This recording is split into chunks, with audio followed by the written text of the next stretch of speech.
তদন্ত প্ৰক্ৰিয়া ভাল মতে চলি আছে আৰু এটা কথা যি ওলাই আছে যে SIT ছিংগাপুৰত কিয় যোৱা নাই বা কেতিয়া যাব এই ক্ষেত্ৰত মই আপোনালোকক এটা কথা ক্লিয়াৰ কৰিব বিচাৰোঁ যে ছিংগাপুৰত ইনভেষ্টিগেশ্যন কৰিবলৈ এটা বিশেষ ব্যৱস্থা আছে যিহেতু এইটো এটা ফৰেইন কাণ্ট্ৰি এখন দেশৰ আৰক্ষীয়ে আন এখন দেশৰ গৈ নিজাববীয়াকৈ কোনো তদন্ত কৰিব নোৱাৰে সেইটো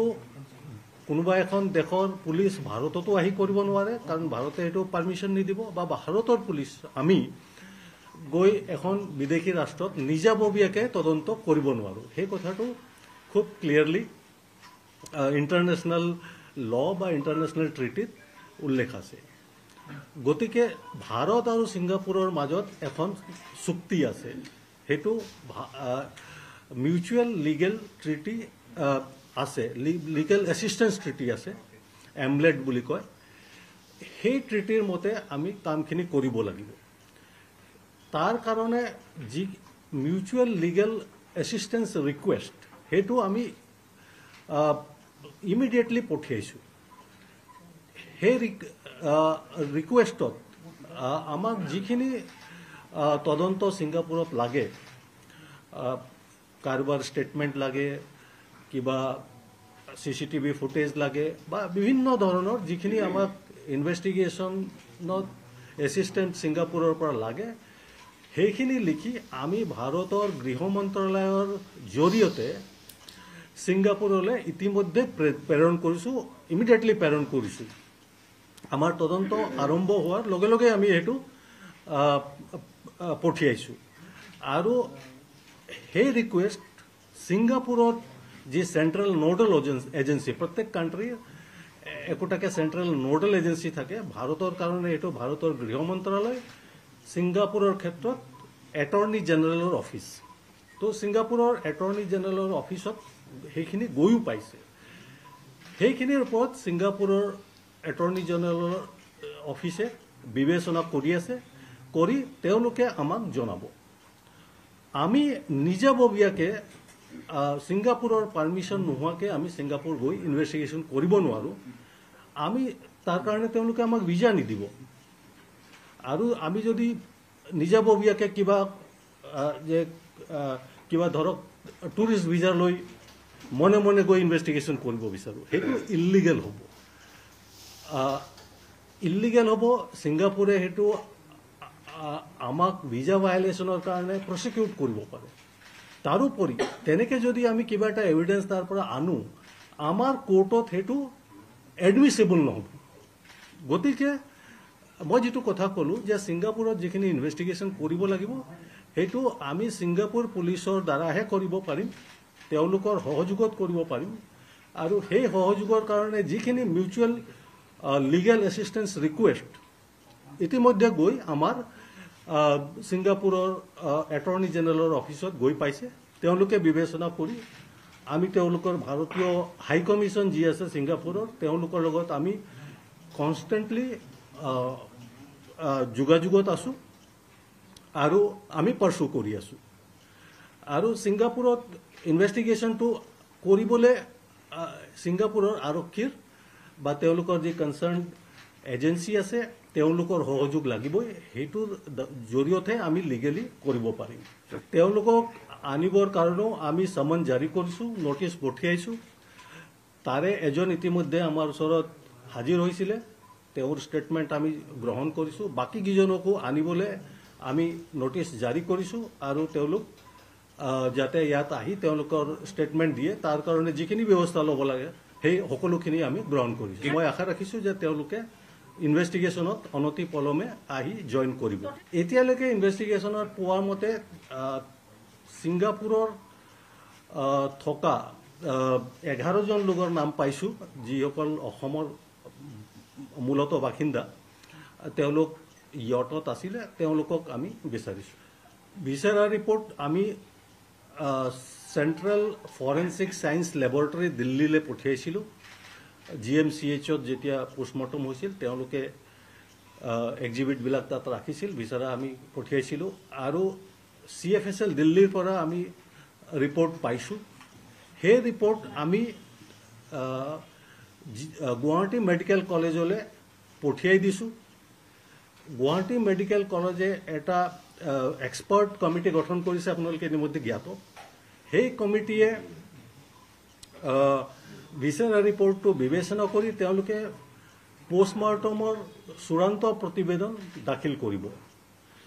পোষ্টমৰ্টমৰ চূড়ান্ত প্ৰতিবেদন পোৱাৰ লগে লগে আমি সেইটো কোৰ্টত জমা কৰিম আৰু পৰিয়ালবৰ্গ তেওঁলোকৰ লিগেল ৰাইট আছে তেওঁলোকে পাব গতিকে আমি তেওঁলোককো পোষ্টমৰ্টমৰ এটা প্ৰতিলিপি বাই হেণ্ড আৰু বাই ৰেজিষ্টাৰ্ড পোষ্টৰ যোগেদি তেওঁলোকক আমি দিম তো পোষ্টমৰ্টম ফাইনেল ৰিপৰ্ট GMCH দিব গতিকে এতিয়া আণ্ডাৰ ইনভেষ্টিগেশ্যন মেটাৰ সেইটোত মই মন্তব্য কৰিব নোৱাৰিম গোটেই আমি অপেক্ষা কৰিব লাগিব ফাইনেল পোষ্টমৰ্টম ৰিপৰ্ট যেতিয়া GMCHৰ পৰা পোৱা হ'ব মই এইটোকে ক'ম যে দুজন PSক আপোনালোকে জ্ঞাত গ্ৰেপ্তাৰ কৰা হৈছে তেওঁলোকক আমি পুলিচ কাষ্টডিত লৈছোঁ তেওঁলোকৰ জেৰা চলি আছে যিসকল লোক এৰেষ্ট হৈছে যিসকল লোকক আমি কাষ্টডিত লৈছোঁ সেই বিষয়ে আপোনালোক ইতিমধ্যে জ্ঞাত আমি সময় বান্ধি দিওঁ এটা সময় আমি বান্ধি দিছিলোঁ সেইটো উকলিছে আমি আকৌ এটা সময় দি তেওঁলোকক যিমান লিগেল ৰিপৰ্টছ আছে আমাৰ হাতত আইন মতে যিখিনি ব্যৱস্থা আছে আমাৰ হাতত বহুতো ব্যৱস্থা আছে গতিকে তেওঁলোকক ইনভেষ্টিগেশ্যনত জইন কৰিবলৈ যিখিনি আইনত ব্যৱস্থা আছে সকলো ব্যৱস্থা আমি ল'ম এতিয়াও সাক্ষীবাদী চলি আছে আপোনালোকে গম পাই আছে আজিও আমি কিছুমান লোকৰ সাক্ষী লৈ আছোঁ মই ইতিমধ্যে কৈছোঁ যে ছিংগাপুৰত যিসকল আছিলে তেওঁলোকক সকলোকে আমি নটিচ জাৰি কৰিছোঁ আৰু আমি আশা কৰিছোঁ তেওঁলোকে খুব সোনকালে আহি ইনভেষ্টিগেশ্যনত জইন কৰিব ছিংগাপুৰ যদি ইনভেষ্টিগেশ্যন আপোনালোক কৰিবলৈ যাব এছআইটি এটা প্ৰপ'জেলটো কিমান দিন হ'ল আপোনালোকে দিয়া মানে ছিংগাপুৰত আমি কেছ ৰেজিষ্টাৰ হোৱাৰ লগে লগেই পঠিয়াইছিলোঁ আৰু সেইটো আমি ইতিমধ্যে ভালেমান দিন হ'ল ছিংগাপুৰত যি কনচাৰ্ণ অথৰিটি তেওঁলোকক ভাৰতৰ গৃহ মন্ত্ৰালয় প্ৰথমতে আমি ভাৰতৰ গৃহ মন্ত্ৰালয়লৈ পঠিয়াইছিলোঁ যিটো নিয়ম আছে তাৰ পৰা তেওঁলোকে ভাৰতীয় হাই কমিশ্যনৰ যোগেদি ছিংগাপুৰ অথৰিটিক পঠিয়াইছে আৰু সেইটো গৈ পাইছে মুঠতে 11গৰাকীৰ নাম আছে এগৰাকী ইতিমধ্যে আহিছে সেইটো আপোনালোকে জ্ঞাত তেওঁলোকে হয়তো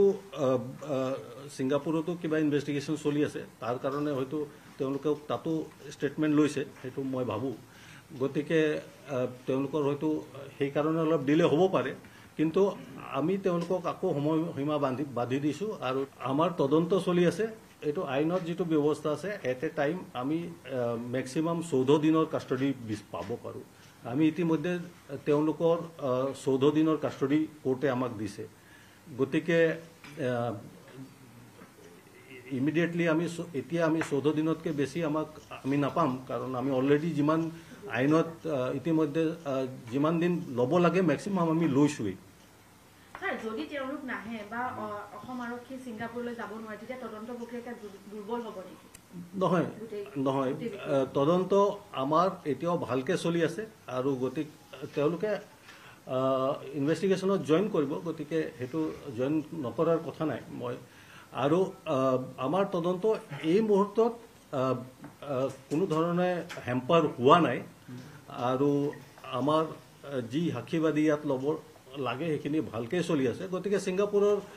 পৰা যিটো এছিষ্টেঞ্চ সেইটো আমি এতিয়া অলপ পলম হ'লেও আমাৰ ইনভেষ্টিগেশ্যনত কোনো হেম্পাৰ হোৱা নাই মই জনা মতে ছিংগাপুৰৰ পোষ্টমৰ্টম ৰিপৰ্টটো ছিংগাপুৰ অথৰিটিয়ে তেখেতৰ পৰিয়ালবৰ্গক দিব দিছে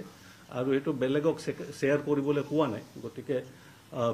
পৰিয়ালবৰ্গই পাইছে নিশ্চয় ছাৰ এটা কথা অকণমান জানিব বিচাৰিছোঁ যে সকলোৱে বিচাৰিছে যে পিঅ' ভিজিট এতিয়ালৈকে হোৱা নাই গতিকে গোটেই ইনভেষ্টিগেশ্যনটোৰ কাৰণে পিঅ' ভিজিটটো কিমান ইম্পৰ্টেঞ্চ আছে ইম্পৰ্টেঞ্চ আছে মই কিন্তু ইতিমধ্যে কৈছোঁ যে আমি যাম বুলিয়ে গৈ তাত পিঅ' ভিজিট কৰিব নোৱাৰোঁ কাৰণ সেইটো পিঅ'টো ক'ত ছিংগাপুৰত এখন বিদেশত গতিকে পিঅ' ভিজিট কৰাই হওক বা তাত অন্য এভিডেঞ্চ কালেক্ট কৰাই হওক সেইটো আমি মিউচুৱেল লিগেল এছিষ্টেঞ্চ ৰিকুৱেষ্টৰ জৰিয়তেহে কৰিব লাগিব সেইখিনি ৰিকুৱেষ্ট আমাৰ অলৰেডি ইতিমধ্যে গৈ তাত পাইছে কিবা ৰিপ্লাই দিছে নেকি তেখেতসকলে তেওঁলোকে বস্তুটো বিবেচনা কৰি আছে আৰু বিবেচনা কৰি আমাক জনাম বুলি কৈছে। স্যাৰ বহুত লোকে কৈছিলে যে তদন্তত সহায় কৰিব পৰাকৈ তথ্য দিব, মানৱ প্ৰবীণেও কৈছিলে তেনেকৈ। এই যিবোৰ তথ্য দিছে তাৰ পৰা কিবা পোৱা গৈছে নে ছাৰ?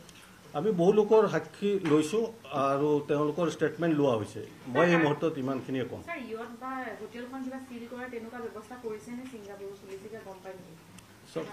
ৰুমটো কোঠাটো সেইটো ছিংগাপুৰ আৰক্ষীয়ে কি ইনভেষ্টিগেশ্যন কৰিছে সেইটো বিষয়ে মই জ্ঞাত নহয় বা তেওঁলোকে আমাক নজনায়ো। আমাক যিখিনি লাগে ছিংগাপুৰত তদন্তৰ কাৰণে সেইটো মিউচুৱেল লিগেল এছিষ্টেঞ্চ